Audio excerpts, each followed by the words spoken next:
guys, welcome back to Country Boy Guns on YouTube. Today I want to talk about my Beretta Px4 Storm full-size 9mm handgun. This is a gun that doesn't get a lot of love on the internet, on YouTube. Recently I've seen videos from Military Arms Channel and Honest Outlaw on it, so it is getting some press, but I thought it deserved a little bit more because, spoiler alert, I like the gun. I think it's a great gun.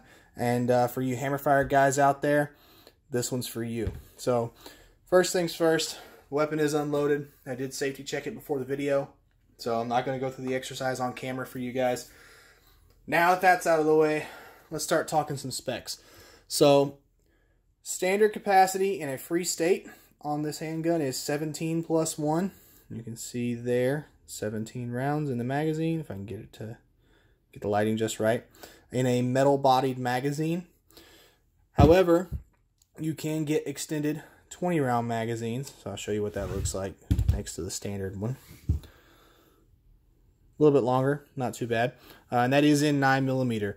I don't know offhand what the capacities are for 40, but I'm not a 40 guy, so I don't track 40s. But that's what the extended magazine looks like in the pistol. And this is what the flush fit mag looks like in the pistol. On top of that, it's got a 4-inch barrel. The pistol is, sorry, I'm using a cheat sheet over here, guys, 1.42 inches wide, and that's with these standard safety decocker levers here. You see they jut out a little bit, as well as the standard slide release on the side.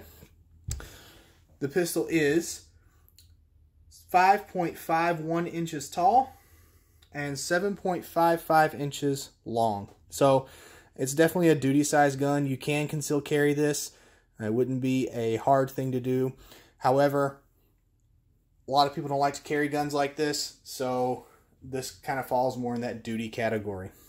It's a double single action handgun, which means that your first shot is going to be that long double action pull, which is nice because that way you don't have to worry about carrying with a safety on or anything. If you're a little bit more safety conscious, especially if you carry appendix, a lot of guys, I know Tim over at Military Arms Channel likes to carry appendix, and he likes to carry a hammer-fired gun that's double action on the first shot because it gives him a little bit of extra margin for safety for reholstering that pistol.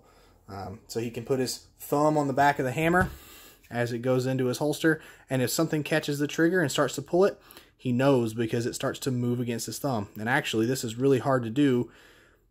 I'm trying to pull the trigger right now. I haven't actually played around with this, but trying to pull the trigger, and it's not wanting to pull with my thumb on the back of the hammer. So definitely some extra measure of safety for sure. But like I said, that first shot, double action. Then after that, cycles, and you have a single action pull. It's got a very audible and tactile reset. You guys heard it there. A little bit of take up, and then nice wall. Now, while we're talking about the trigger, one thing I do want to say is that of all the double single action handguns I've ever fired, or double action revolvers, anything, this thing has the absolute best, smoothest, most amazing double action trigger out of box that I have personally ever fired.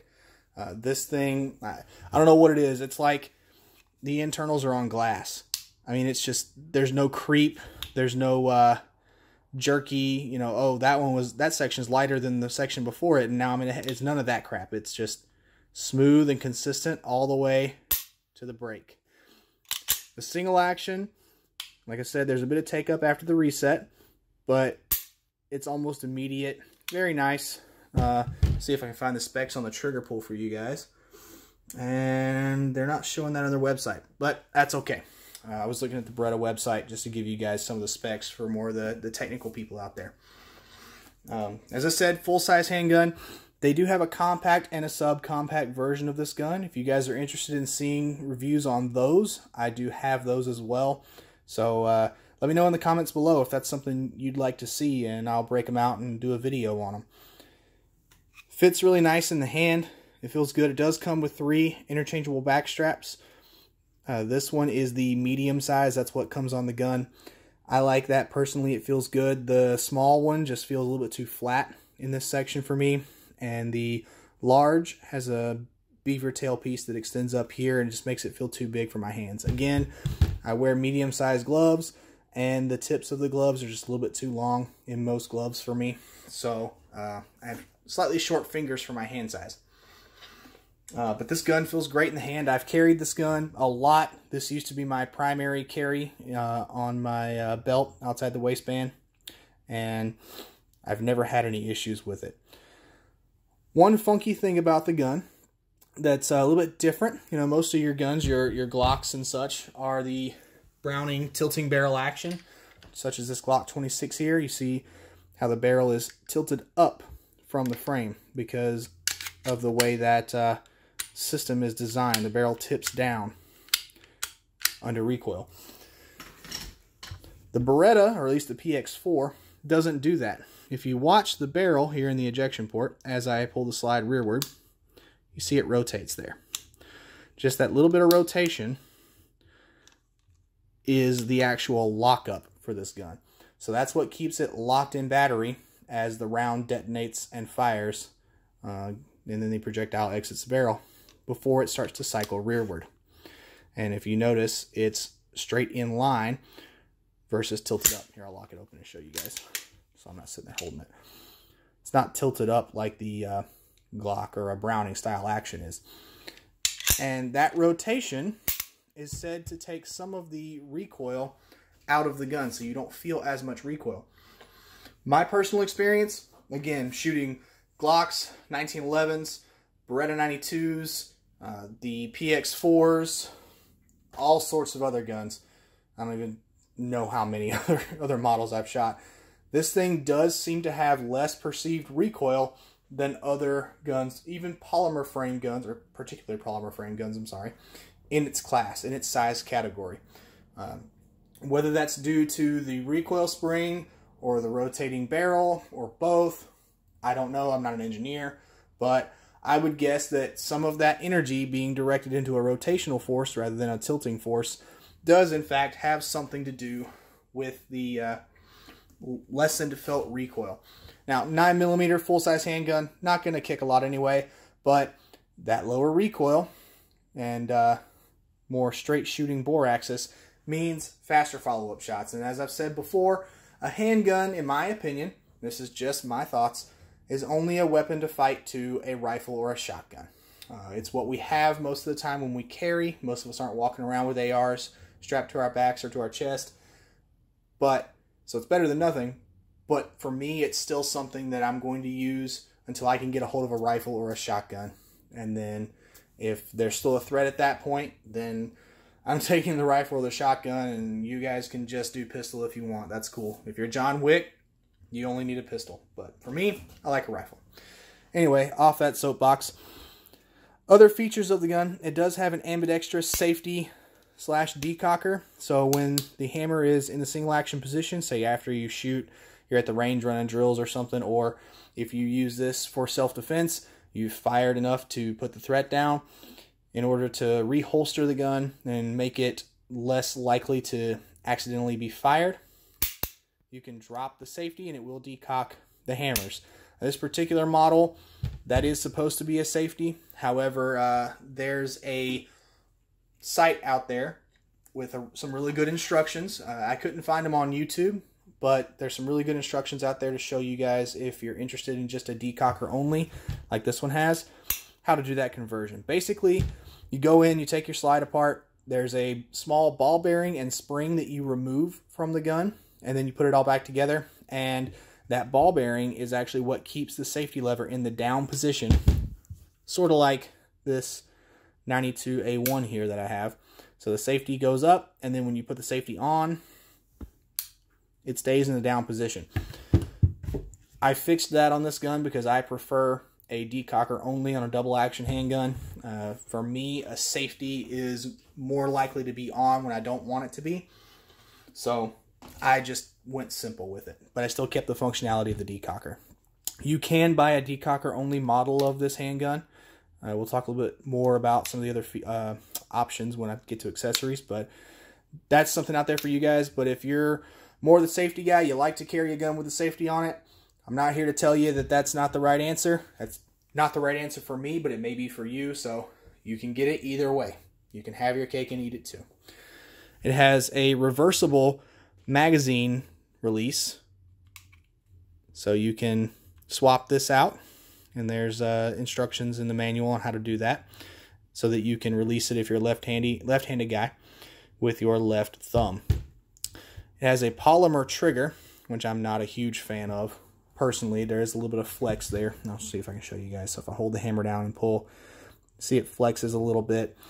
I don't personally like that, but again, there are ways you can get around that if that's not for you.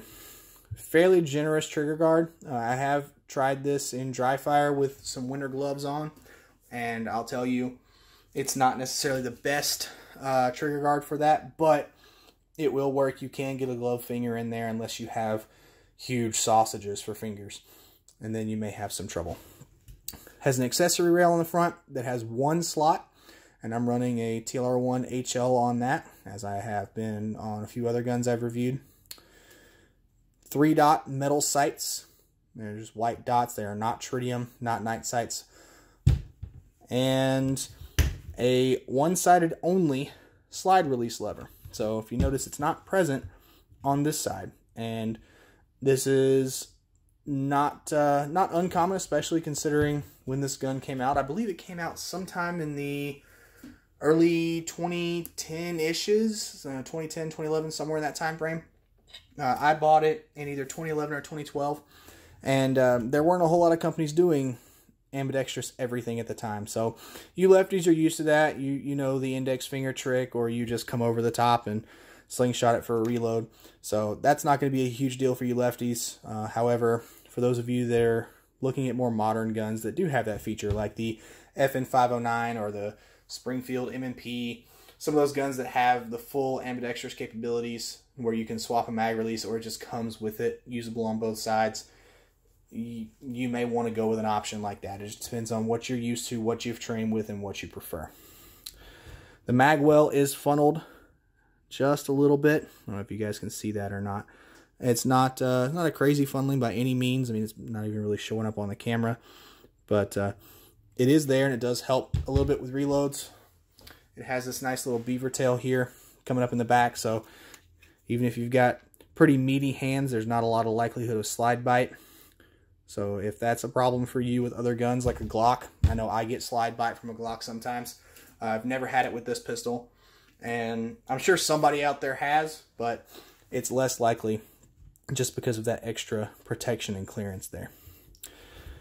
Let's see, what else to talk about with this gun? Let's go ahead and get into the disassembly, why don't we? So, first things first, as always, make sure your weapon is unloaded. We know this was unloaded already, so I'm going to skip that step. I'm just going to reach up here and grab these two tabs, just like I would on a Glock, and pull them down. However, you don't need to pull the slide back like you do on a Glock. So if that's hard for you, maybe you have weaker hands or something, and pulling the slide back and holding it in this kind of weird way as you pull those tabs down just isn't for you, but you like that method otherwise, it's another good option for you. So you pull down those two tabs, you can just slide the slide off the front of the frame, just like so. This is where it's a little bit different than most modern guns. Because of that rotating barrel recoil system, or lockup system, it's got a couple of extra little weirdnesses to it. So you take this block back here, push it in, just like you would on a Glock or something like that, pull your recoil spring out, and then this block actually comes off of the recoil spring and guide rod. It is a polymer guide rod. And if you've watched my other videos, you know I'm not a big fan of polymer guide rods, but I've put at least 1,500, 2,000 rounds through this gun and have not noticed any problems. I have no complaints other than I just like metal for durability. Then for your barrel, you're actually going to want to rotate your barrel to the unlocked position where this flat side of the barrel is facing towards you. And then you can pull it out of the slide. One other thing I did want to talk about before I put it back together is the barrel, particularly the feed ramp here. It's got a nice polish to it.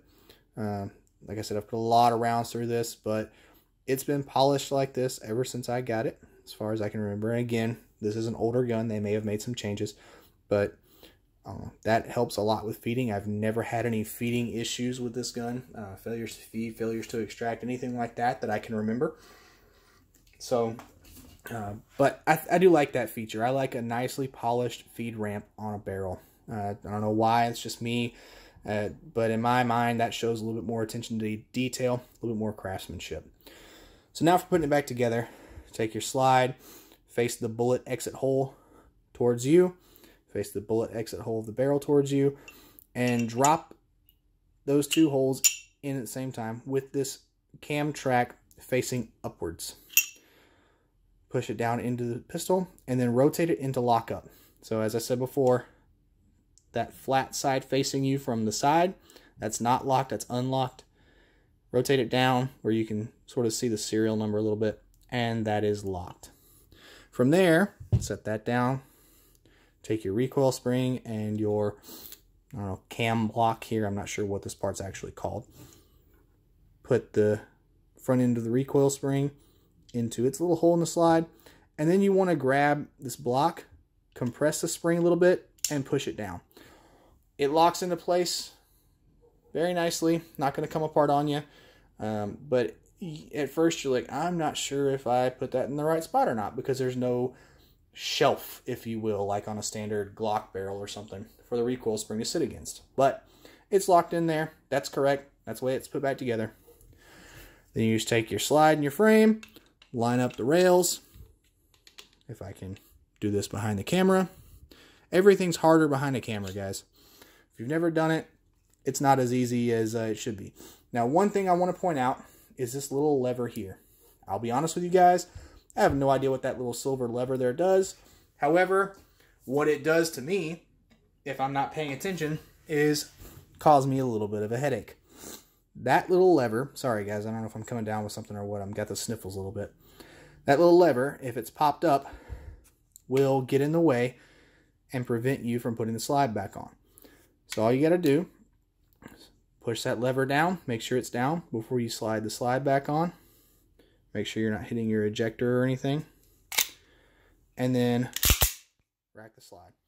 Pistols back together. Quick function check. You're good to go. So overall, what do I think of this gun? Well, I've kind of already given that away. I really like it. There are some things I'd like to change about it, and there are some things that you can change about it. As I said before, I will link down in the bottom. Actually, because of YouTube's policies, I won't link to the gunsmithing website section of how to turn a safety / decocker on this pistol into a decocker. What I will do is I will link you to a Google search where that item, that link, is the very first thing you can click on. So you guys can navigate there and use Google to find out how to make that mod if that's something you're interested in. Beretta also sells from their factory a metal trigger for this. They sell a reduced power hammer spring assembly. I haven't had any experience with either of those two things.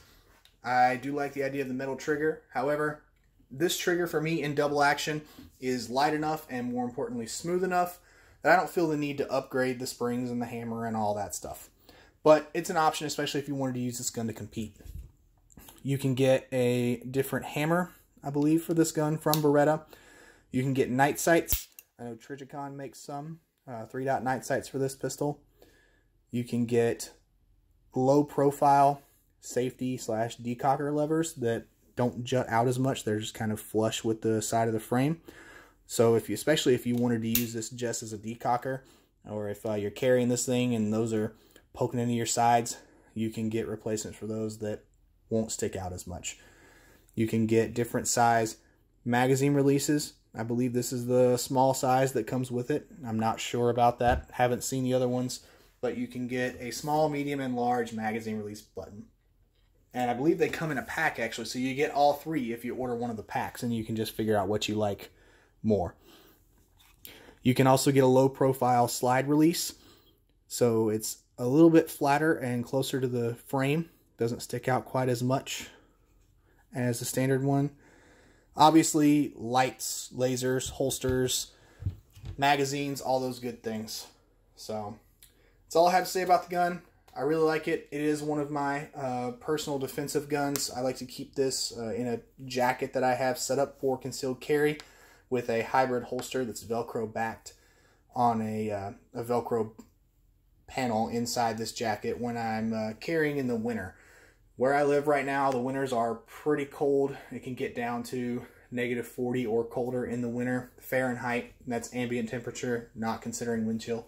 So for me, having a gun appendix carry when I'm outside doing stuff, or even just walking from the truck inside the store, sometimes that's not a good option. It's not going to be quick if I need my gun quickly.